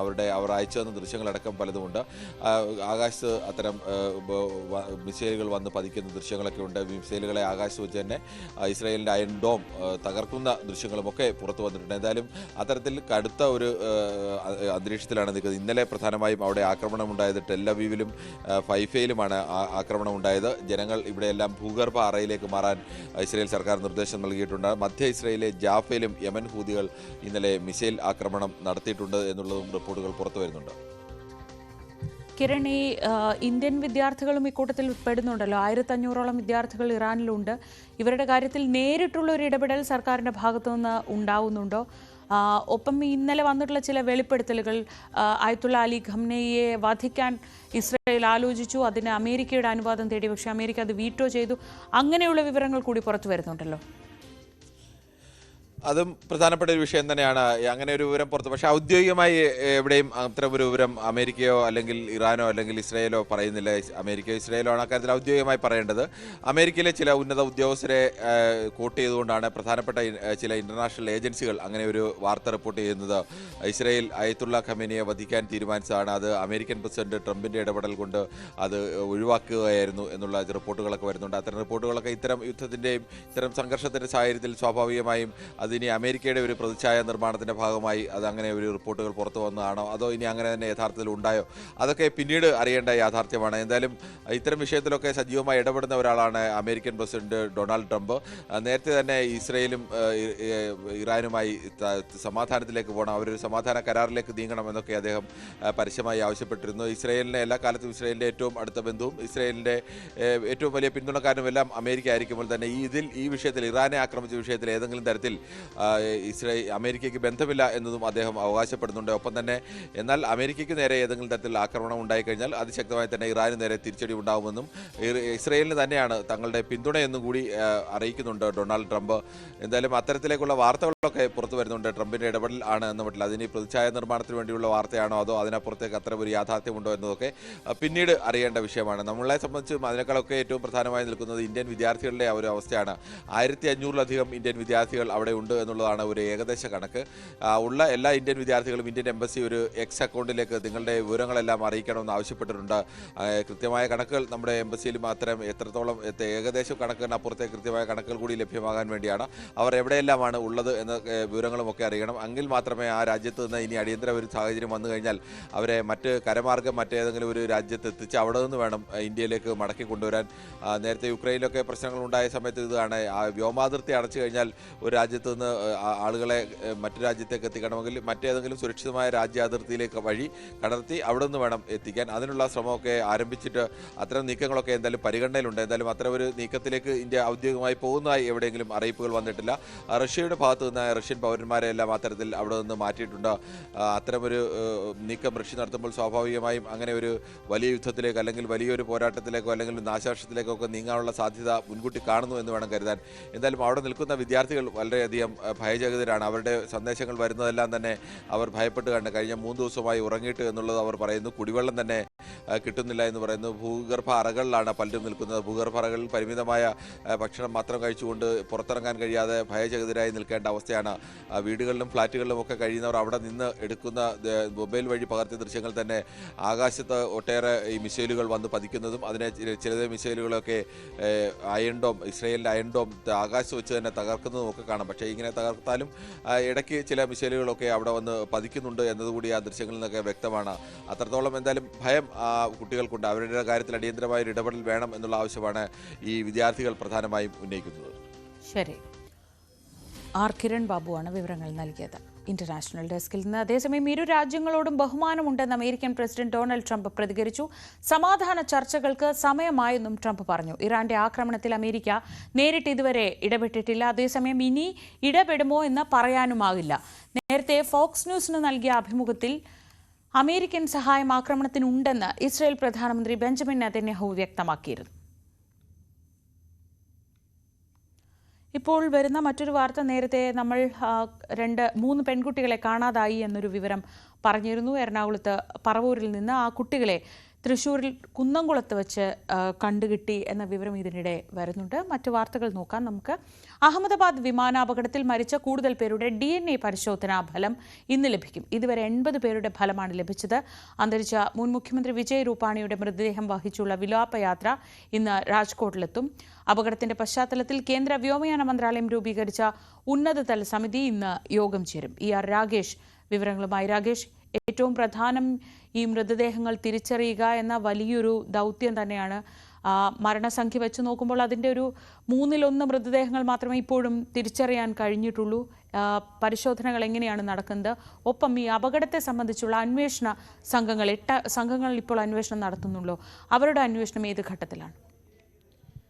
ശ്രീജ, 274 മരണമാണ് ഗുജറാത്ത് സർക്കാർ ഔദ്യോഗികമായി ഇതുവരെ സ്ഥിരീകരിച്ചിട്ടുള്ളത്. അതിൽ 82 പേരുടെ DNA സാമ്പിളുകളാണ് ഇപ്പോൾ മാച്ച് ചെയ്തിട്ടുള്ളത്. അതിൽ തന്നെ 33 പേരുടെ മൃതദേഹം ബന്ധുക്കൾക്ക് വിട്ടു നൽകി. മറ്റ് നടപടിക്രമങ്ങളെല്ലാം പൂർത്തീകരിച്ചു. ബന്ധുക്കൾക്ക് വിട്ടു നൽകിയെന്ന് ഇപ്പോൾ ഗുജറാത്ത് സർക്കാർ അറിയിച്ചിട്ടുണ്ട്. ഏതായാലും DNA സാമ്പിളുകൾ കാത്തിരിക്കുകയാണ് കുടുംബാംഗങ്ങൾ. പ്രത്യേകിച്ച് പത്തനംതിട്ട സ്വദേശി രഞ്ജിതയുടെ DNA സാമ്പിളുടെ പരിശോധന ഫലം ഇനിയും പുറത്തു വന്നിട്ടില്ല. അത് വരേണ്ടിയിരിക്കുന്നു.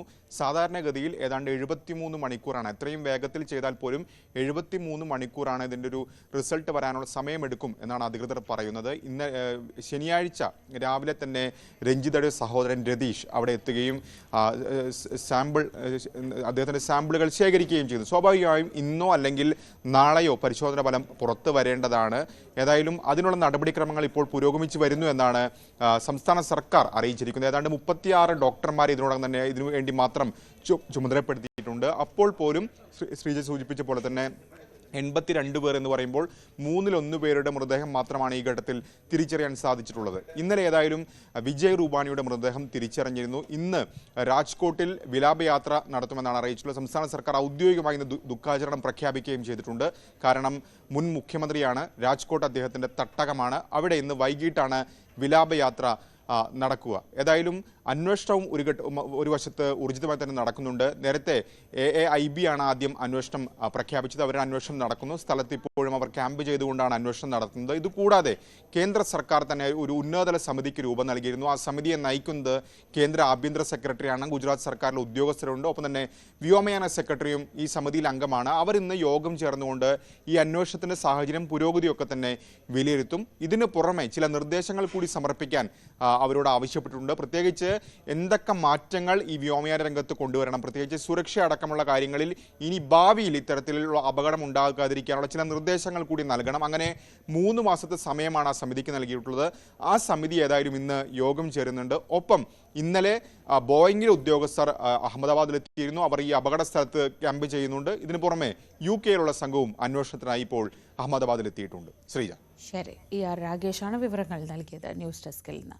7 പേരുടെ മരണത്തിനിടയാക്കിയ ഉത്തരാഖണ്ഡ് അപകടത്തിൽ ഹെലികോപ്റ്റർ കമ്പനിയുടെ ഭാഗത്തുണ്ടായത് ഗുരുതര വീഴ്ച. ദൃശ്യപരിധി കുറവായിരിക്കെ അനുവദിച്ച സമയത്തിന് 50 മിനിറ്റ് മുൻപ് തന്നെ ഹെലികോപ്റ്റർ പറന്നുയർന്നതായി FIR-ൽ പറയുന്നു. ആര്യൻ ഏവിയേഷൻ കമ്പനിയുടെ 2 ഉദ്യോഗസ്ഥർക്കെതിരെ മനഃപൂർവ്വമല്ലാത്ത നരഹത്യ, എയർക്രാഫ്റ്റ് ആക്ട് എന്നീ വകുപ്പുകൾ പ്രകാരം കേസ് രജിസ്റ്റർ ചെയ്തു. നിലമ്പൂരിൽ നാളെ കൊട്ടിക്കലാശം.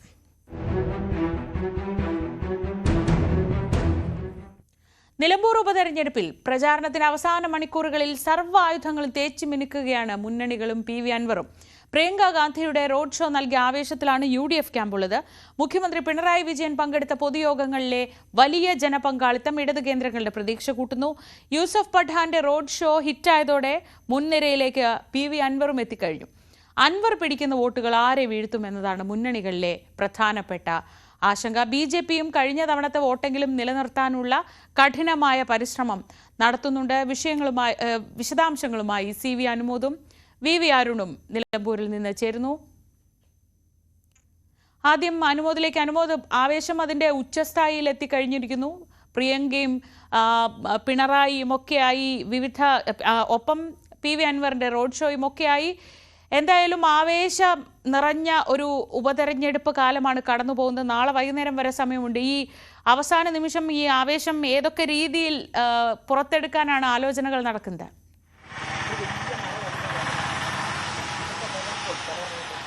ശ്രീജ, ഇനി 48 മണിക്കൂർ മാത്രമാണ് പരസ്യ പ്രചാരണത്തിന് ശേഷിക്കുന്നത്.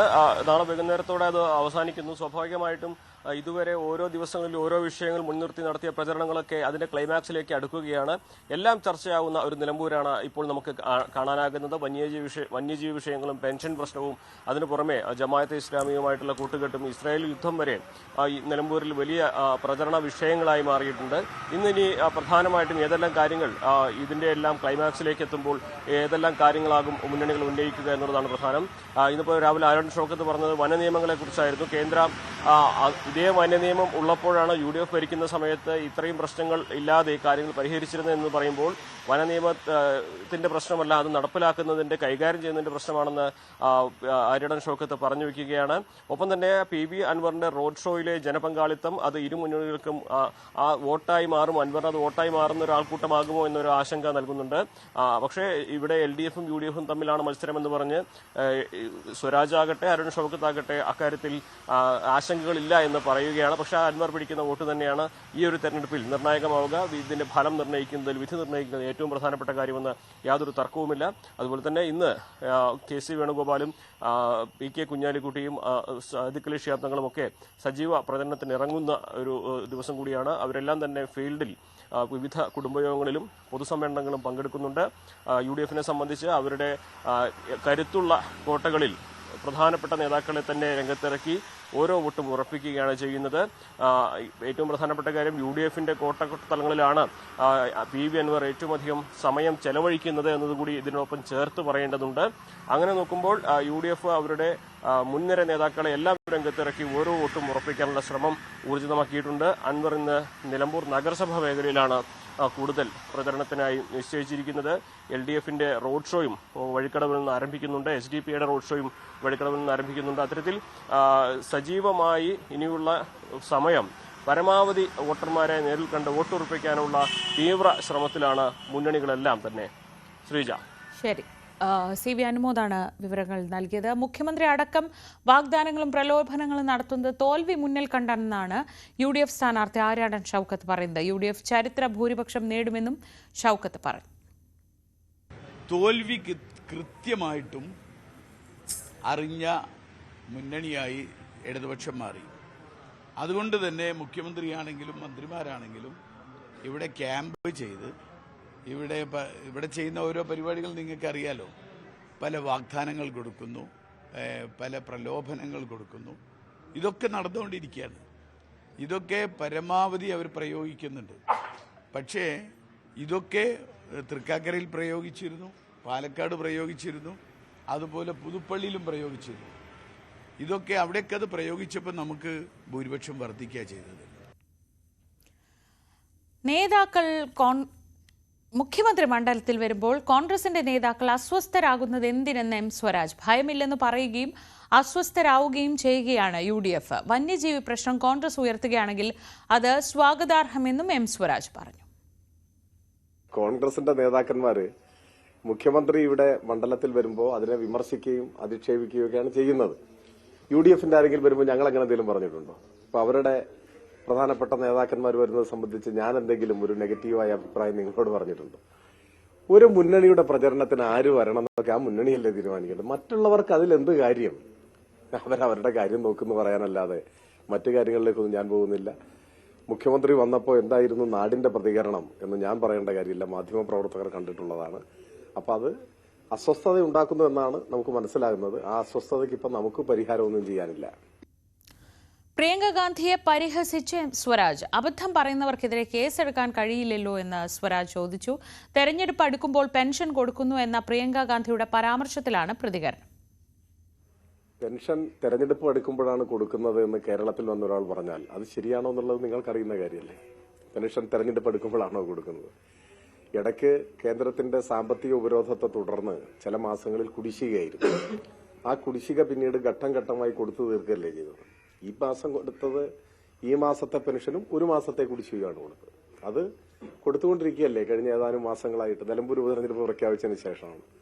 അബദ്ധം പറയാൻ ആർക്കും അവകാശമുണ്ട്, കേസെടുക്കാൻ നിയമമില്ല. പക്ഷെ യാഥാർത്ഥ്യബോധത്തോടു കൂടി സംസാരിക്കുന്നതാണ് എല്ലാവരെയും കുറിച്ച് സമൂഹത്തിൽ ബഹുമാനം ഉണ്ടാകാൻ നല്ലത്. അല്ലെങ്കിൽ ആളുകൾ അത് തിരിച്ചറിയുകയും പറയുന്നവരോടുള്ള മതിപ്പ് കുറയുകയും ചെയ്യും. VV അരുൺ വിവരങ്ങളുമായി. അരുൺ, കഴിഞ്ഞ ദിവസങ്ങളിലൊക്കെ ജമാഅത്തെ ഇസ്ലാമി ബന്ധമായിരുന്നു, UDFന്റെ ആ ഒരു ബന്ധം ഉയർത്തി കാണിച്ചായിരുന്നു വലിയ രീതിയിലുള്ള ആരോപണ പ്രത്യാരോപണങ്ങളൊക്കെ നടന്നത്. ഈ പെൻഷൻ വിഷയം കാര്യമായി തൊടാൻ നിൽക്കില്ല എന്നാണ് നമ്മൾ കരുതിയത്. പക്ഷേ ഇപ്പോൾ കൃത്യമായി സ്വരാജ് അതിനൊരു മറുപടി പറയുന്നുണ്ട്. ഈ അവസാന ദിവസങ്ങളിലേക്ക് എത്തുമ്പോൾ വന്യജീവി പ്രശ്നം, പെൻഷൻ, അല്ലെങ്കിൽ ഈ ജമാഅത്തെ ഇസ്ലാമി ബന്ധം, അങ്ങനെ ഈ വിഷയങ്ങൾക്കപ്പുറം പുതിയ വിഷയങ്ങൾ നമ്മൾ പ്രതീക്ഷിക്കുന്നുണ്ടോ? അതോ ഇത് സജീവമായി തന്നെ നാളെ വൈകുന്നേരം വരെയുള്ള സമയത്ത് ഈ വിഷയങ്ങൾ സജീവമായി തന്നെ നിലനിൽക്കുമോ?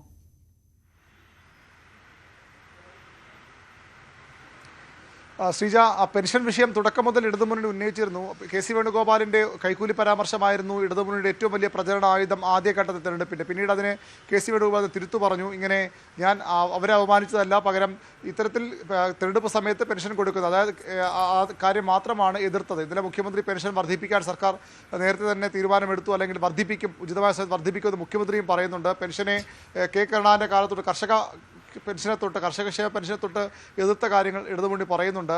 പെൻഷൻ വിഷയം സജീവ ചർച്ചാ വിഷയം തന്നെയാണ് തുടക്കം മുതൽ നിലമ്പൂരിൻ്റെ രാഷ്ട്രീയത്തിൽ. അതിനിടയിലാണ് ഈ ജമാഅത്തെ ഇസ്ലാമിയുടെ വിഷയമൊക്കെ വന്ന് പോകുന്നത്. ഈ വന്യജീവി ആക്രമണവുമായി ബന്ധപ്പെട്ട വിഷയങ്ങളൊക്കെ സജീവമായി തന്നെ നിൽക്കുന്നുണ്ട്. ഏതായാലും പെൻഷൻ വിഷയത്തിന് ഇടതുമുന്നണിയുടെ ആരോപണം, കോൺഗ്രസും വിമർശനം വന്നിട്ടും പിന്മാറിയില്ല. പെൻഷൻ കൃത്യസമയത്ത് കൊടുക്കാതെ കുടിശ്ശികയിട്ട് അതിനുശേഷം ഒരു വീഡിയോ നമ്മൾ സാമൂഹ്യ മാധ്യമത്തിൽ കണ്ടതാണ്. ഷാഫി പറമ്പിലും വിഷ്ണുനാഥും ഒരുമിച്ചിരുന്നുള്ള ഒരു വീഡിയോ, പെൻഷൻ കൂട്ടിയത് ആരാണെന്നൊക്കെ ചോദിച്ചുകൊണ്ട്. അതിന് പ്രതികരണവുമായി CPM ഇടത് കേന്ദ്രങ്ങൾ വരികയും ചെയ്തു. ഏതായാലും പെൻഷൻ സജീവ ചർച്ചാ വിഷയം തന്നെയാണ്. തുടക്കം മുതൽ ഇപ്പോഴും അത് അങ്ങനെയാണ്. വന്യജീവി മേഖലയിലെ പ്രശ്നം അല്ലെങ്കിൽ വനമേഖലയിലെ പ്രശ്നങ്ങൾ, മനുഷ്യ വന്യജീവി സംഘർഷങ്ങൾ ആ രീതിയിൽ വലിയ വിഷയമായി നിൽക്കുന്നു. അതിനിടയിലാണ് ജമാഅത്തെ ഇസ്ലാമിയുടെ കോൺഗ്രസ് ബന്ധമടക്കമുള്ള രാഷ്ട്രീയ വിഷയങ്ങൾ ഉയർന്നു വരുന്നത്. ഈ വിഷയങ്ങൾ തന്നെയാണ് നിലമ്പൂരിൽ തുടക്കം മുതൽ ചർച്ച. ഏതായാലും ഇന്ന് ഈ നിലമ്പൂരിൻ്റെ ഇപ്പോഴത്തെ അവസ്ഥ ആർക്കും പ്രവചിക്കാൻ കഴിയുന്നതല്ല. രാഷ്ട്രീയ കാലാവസ്ഥ, അതായത് ആർക്കും അനുകൂലമാകാം, ആർക്കും പ്രതികൂലമാകുന്ന കാര്യത്തിൽ ഒരു വ്യക്തത ആർക്കും ഇല്ലാത്തൊരു സാഹചര്യമുണ്ട്. PV അൻവർ പോലും എത്രത്തോളം വോട്ട് പിടിക്കുമെന്ന കാര്യത്തിൽ വലിയ ആശങ്ക മുന്നണികൾക്കുണ്ട്. അതുപോലെ തന്നെയാണ് നിലമ്പൂരിൻ്റെ കാലാവസ്ഥയും. ഒരേ സമയം നല്ല വെയിലും അതേ സമയത്ത് തന്നെ ചാറ്റൽ മഴയുമാണ് ഇപ്പോഴത്തെ നിലമ്പൂരിൻ്റെ കാലാവസ്ഥ. നിലമ്പൂർ ജനതയുടെ മനസ്സും അങ്ങനെ മാറി മറിയുമോ എന്ന പ്രതീക്ഷയിലും ഒരു വലിയൊരു ആശങ്കയിലുമാണ് മുന്നണികൾ. ഇന്ന് ഇടതുമുന്നണി സ്ഥാനാർത്ഥി M. സ്വരാജിൻ്റെ റോഡ് ഷോ 11 മണിയോടുകൂടി വഴിക്കടവിൽ നിന്ന് ആരംഭിക്കും. LDYFൻ്റെ ഇടത് യുവജന സംഘടനകളുടെ ബൈക്ക് റാലിയാണത്. അതിൽ വലിയ പങ്കാളിത്തം ഇടതുമുന്നണി പ്രതീക്ഷിക്കുന്നു. PV അൻവറിൻ്റെ വേണ്ടിയുള്ള യൂസഫ് പട്ടാൻ്റെ റോഡ് ഷോയ്ക്കും അതുപോലെ പ്രിയങ്ക ഗാന്ധിയുടെ റോഡ് ഷോയ്ക്കുമുള്ള ഇടതുമുന്നണിയുടെ മറുപടിയായത് മാറുമെന്നാണ് ഇടത് കേന്ദ്രങ്ങളുടെ അവകാശവാദം. MA baby CPI general secretary ഇവിടെയുണ്ട്. അദ്ദേഹം പ്രചരണത്തിൽ പങ്കെടുക്കുന്നുണ്ട്. കുടുംബയോഗങ്ങൾ, അതായത് ജമാഅത്തെ ഇസ്ലാമി UDF ബന്ധത്തിനെതിരെ മഹാകുടുംബ സദസ്സുകളാണ് CPI സംഘടിപ്പിക്കുന്നത്. 46 കേന്ദ്രങ്ങളിൽ 50,000-ഓളം പേർ പങ്കെടുക്കുമെന്ന് CPM അവകാശപ്പെടുന്നു. അത്തരത്തിൽ CPMന്റെ പ്രചരണ പരിപാടിയുണ്ട്. KC വേണുഗോപാൽ അവസാന റൗണ്ടിലേക്ക് വീണ്ടും എത്തുകയാണ്. പ്രിയങ്ക ഗാന്ധിക്കൊപ്പം അദ്ദേഹം ഉണ്ടായിരുന്നു. അതിന് മുമ്പ് അദ്ദേഹം ഇവിടെ ഉണ്ടായിരുന്നു. ACC ജനറൽ സെക്രട്ടറി ഈ കോൺഗ്രസിന്റെ പ്രചരണത്തിൽ ഇന്ന് ചുക്കാൻ പിടിക്കാൻ ഇവിടെയുണ്ട്. രമേശ് ചെന്നിത്തലയും പ്രതിപക്ഷ അടക്കമുള്ള നേതാക്കൾ കോൺഗ്രസിന് വേണ്ടിയുണ്ട്. BJPയുടെ അധ്യക്ഷൻ തന്നെ ക്യാമ്പ് ചെയ്ത് BJPക്ക് വേണ്ടി പ്രചരണം നയിക്കുന്നു. PV അൻവറിന് വേണ്ടി യൂസഫ് പത്താൻ വന്നുപോയെങ്കിൽ ഇനിയുള്ള 3 ദിവസം അല്ലെങ്കിൽ 2 ദിവസവും PV അൻവറിന്റെ ഒറ്റയാൾ പോരാട്ടമായിരിക്കും. നിലമ്പൂർ ടൗൺ പരിസരത്താണ് PV അൻവർ ഇന്ന് രാവിലെ ഉള്ളത്. അങ്ങനെ എല്ലാ തരത്തിലും എല്ലാ സംവിധാനങ്ങളും ഉപയോഗിച്ചുകൊണ്ട് രാഷ്ട്രീയ പാർട്ടികൾ ഈ കാലാവസ്ഥയെ മറികടന്ന് പ്രചരണത്തിന് ആവേശം കൂട്ടാൻ തന്നെയാണ് ശ്രമിക്കുന്നത്. ഓരോ നിലമ്പൂരിൽ നിന്ന്. ഒപ്പം അനുമോദം എന്തായാലും അവസാന മണിക്കൂറുകളിലേക്ക് കടക്കുമ്പോഴും ആവേശോജ്വലമായ ഒരു പ്രചാരണ പോരാട്ടം തന്നെയാണ് നിലമ്പൂരിൽ നടക്കുന്നത്. മറ്റു വാർത്തകൾ കൂടി നോക്കാം. തിരുവനന്തപുരം വെള്ളറട പനച്ചിമൂട് കൊല്ലപ്പെട്ട പ്രിയംവദയുടെ ആഭരണങ്ങൾ കാണാതായതിൽ ദുരൂഹത. പ്രിയംവദയുടെ കഴുത്തിലുണ്ടായിരുന്ന 3 പവന്റെ മാല കാണാനില്ല. കമ്മലുകൾ മുക്കുപണ്ടമായിരുന്നു. 12-ാം തീയതി രാവിലെ പാല് വാങ്ങാൻ പോകുന്നതിനിടെയായിരുന്നു പ്രിയംവദയെ കാണാതായത്. ഒരുപക്ഷെ മാല വീട്ടിൽ സൂക്ഷിച്ചിട്ടുണ്ടോ എന്നത് പരിശോധന നടത്തിയാൽ മാത്രമേ വ്യക്തമാവൂ എന്ന് പോലീസ് പറഞ്ഞു. അയൽവാസി കൊന്നു കുഴിച്ചുമൂടിയ പ്രിയംവദയുടെ പോസ്റ്റ്മോർട്ടം ഇന്നാണ് നടക്കുക. സാരംഗ് സുധാകരൻ വിവരങ്ങളുമായി. സാരംഗ്, അവിശ്വസനീയമായ തരത്തിലൊരു കൊലപാതക കഥയാണ് ചുരുളഴിഞ്ഞു വരുന്നത്. ഈ കൊലപാതകിയുടെ ഭാര്യ മാതാവ് തന്നെ ഈ വിവരം അടുത്തുള്ള ഒരാളെ അറിയിക്കുന്നു, പാസ്റ്ററെ അറിയിക്കുന്നു. അങ്ങനെ ഈ വിവരം പുറത്തു വരുന്നു. അങ്ങനെ എന്താണ് പക്ഷേ ഈ കൊലപാതകത്തിന്റെ മോട്ടീവ് എന്നതിലേക്കാണ് ഇനിയൊരു തെളിച്ചം വരേണ്ടത്. അതിലേക്ക് എന്ത് സൂചനകൾ കിട്ടുന്നുണ്ട് ഇപ്പോൾ?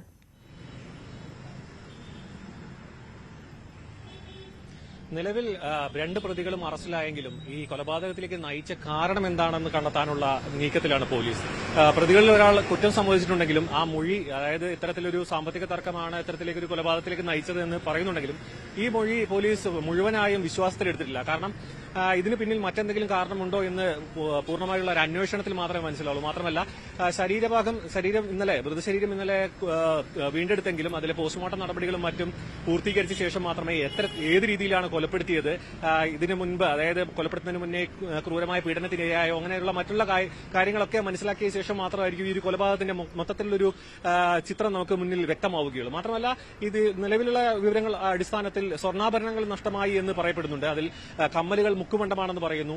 ഈ പാല് വാങ്ങാൻ പോകുന്ന സമയത്താണ്, രാവിലെ പാൽ വാങ്ങാൻ പോകുന്ന സമയത്താണ് ഈ ഇത്തരത്തിൽ യുവതിയെ കാണാതാകുന്നത്. അപ്പോൾ ഈ സ്വർണ്ണാഭരണങ്ങൾ വീട്ടിൽ തന്നെ സൂക്ഷിച്ചിട്ടുണ്ടോ എന്നുള്ളൊരു സൂചന നിലനിൽക്കുന്നുണ്ട്. മാത്രമല്ല ഈ പ്രതികൾ ഈ സ്വർണ്ണാഭരണങ്ങൾ കവർന്നെടുക്കാൻ വേണ്ടിയിട്ടാണോ ഇത്തരത്തിലൊരു രീതിയിലൊരു കുറ്റകൃത്യം നടത്തിയതെന്നും നമുക്ക് കൃത്യമായി മനസ്സിലായിട്ടില്ല. എന്തായാലും ഡിവൈഎസ്പിയുടെ നേതൃത്വത്തിലടക്കമുള്ള പോലീസ് സംഘം ഇവരെ കൂടുതൽ ചോദ്യം ചെയ്യുന്നുണ്ട്. മാത്രമല്ല മറ്റ് തെളിവുകൾ, അതായത് ഈ പ്രിയമതയുടെ മൊബൈൽ ഫോൺ നശിപ്പിച്ചു എന്ന് പറയുന്നുണ്ട്. ആ മൊബൈൽ ഫോണിന്റെ അവശിഷ്ടങ്ങൾ വീണ്ടെടുക്കാനുള്ള നീക്കങ്ങളും അതേപോലെ തന്നെ മറ്റ് ശാസ്ത്രീയ തെളിവുകളും ശേഖരിച്ചാൽ മാത്രമേ ഇതിന് പിന്നിലുള്ള കൃത്യമായ കാരണം എന്താണ് എന്ന് നമുക്ക് മുൻപിൽ വെളിവാവുകയുള്ളൂ. തുടർന്നുള്ള അതായത് വിവരങ്ങൾ നൽകിയത്. വിശദമായി തന്നെ നമുക്ക് വരും മണിക്കൂറുകളിലും ഈ വാർത്ത പിന്തുടരാം. ഇന്ന് പോസ്റ്റ്മോർട്ടം നടപടികൾ നടക്കും. പോസ്റ്റ്മോർട്ടം റിപ്പോർട്ടിന് ശേഷമേ എങ്ങനെയാണ് ഈ കൊലപാതകം നടത്തിയത്, എന്തൊക്കെയാണ് അതുമായി ബന്ധപ്പെട്ട കാര്യങ്ങളൊക്കെ വ്യക്തമാകും. എന്തായാലും വാർത്തകൾ വളരെ നിറഞ്ഞു നിൽക്കുന്ന ഒരു ദിവസമാണ്. മഴയുണ്ട്, ഒപ്പം പശ്ചിമേഷ്യയിലെ സംഘർഷമുണ്ട്, നിലമ്പൂരിലെ പോരാട്ടവീര്യമുണ്ട്, പിന്നെ ഇതുപോലെയുള്ള മറ്റു വാർത്തകളും ഇതെല്ലാം നമുക്ക് വിശദമായി തന്നെ പിന്തുടരാം. ന്യൂസ് ടെൻസുമായി രഞ്ജിത്ത് രാമചന്ദ്രൻ എത്തും ഇടവേളയ്ക്ക് ശേഷം. രാവിലെയിൽ നമുക്ക് വീണ്ടും നാളെ കാണാം.